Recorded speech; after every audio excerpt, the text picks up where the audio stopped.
Morning, Alf. Whoa.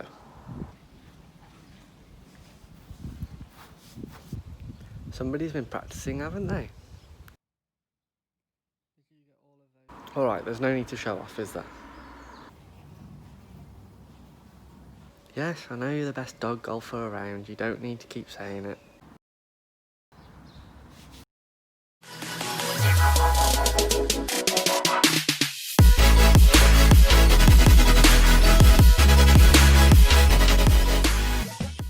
Hey, great to have you here on Nick Does Golf.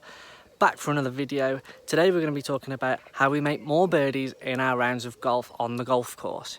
So making birdies is a massive thing for every golfer. You walk into the clubhouse, somebody is going to tell you firstly about their birdies rather than their bogeys. That is a definite. And then they'll probably reel off how they've actually done it.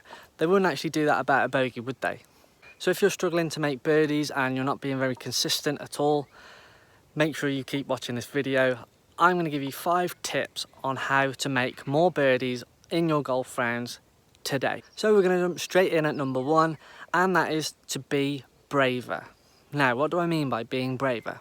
Let's just take a look at this. So take this hole for example. This is the second here at the Shropshire. It goes straight up and directly veers off to the right 90 degrees. Now I have 2 options. I can either play an iron up to the corner, or I can directly take my driver straight over the top of the trees. To make birdies, you need to create those chances for yourself. So if I was to take the conservative view and go straight up the middle, that would leave me with about a 7-8 iron into the green. Still possible to make birdie with that one. But to make it better and increase the chances of me making one, I could take the driver and choose the second route and go straight over the trees, leaving me with about a sand wedge in. Therefore, if I pulled this shot off, this would give me a short distance in. It would take the bunkers out of play, which are surrounding the green. I could stick it close from there. Now, I'm not saying that I wouldn't be able to do that from the middle of the fairway with a 7 iron in.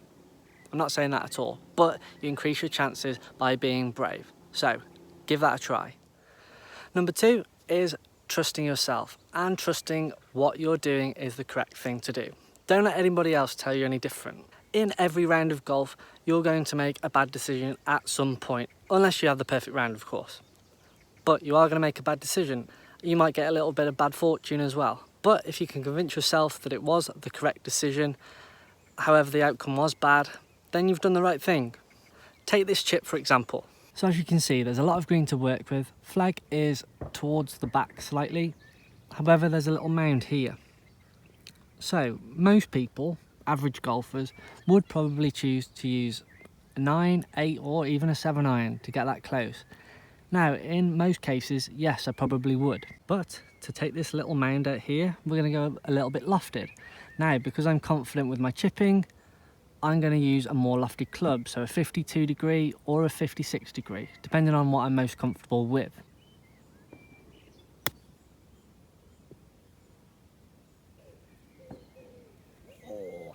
And here's the outcome. Definitely worth doing that shot. So because I trusted myself there and believed in what I was doing, that enabled me to actually execute the shot that I was looking to do. Make sure you trust yourself. So point number 3 is having a strategy in place. Whatever hole you're on, make sure you have a strategy. Teeing up on the tee box in a certain position to avoid obstacles, hitting it away from trouble, just examples like that. This might be a boring one, but it certainly can help the outcome of what you get on that hole. It might make the hole easier if you just think about these simple things prior to you actually hitting the ball. Take for example this hole right here that I'm playing now. Fairly wide fairway. I've got the bunker on the right, which doesn't really come into play, however the left one does. So I'm going to aim straight at that left bunker and try and steer it away from that.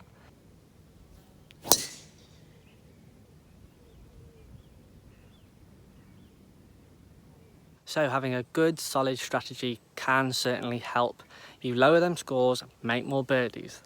That is what the ultimate goal is here. I've managed to execute the strategy that I wanted to. Not ideal that it's in the rough, however we can overcome this. Certainly better to have a strategy that doesn't quite come off than not have a strategy at all. So make sure you integrate one. My 4th piece of advice is to be as aggressive as you can. Firstly, you need to weigh up whether it's worth actually taking on that flag. So depending on where the pin position is on the green. Secondly, what are the repercussions if you do miss the green? Generally for myself, if I'm 150 yards and in, I would most likely take the flag on if I can. However, anything over 150 yards, so say if I'm 200 yards away, I would aim at the centre of the green. Think about it this way. If there were no flags on the greens, where would you be most likely to aim? If you didn't know where the hole was, where would you be most likely to aim? You would aim for the centre of the green, wouldn't you? It doesn't really make any sense for you to go at a flag from 200 yards because the chances of it coming off are very slim. Take this shot for example. Excuse the sprinklers, they've just come on. The flag is roughly middle of the green, but it's on the left-hand side. Now, I'm just slightly over 150 yards from here.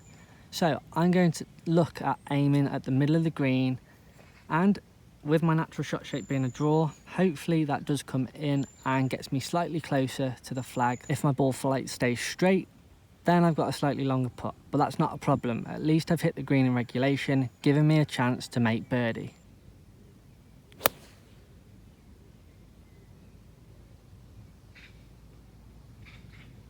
There we have it.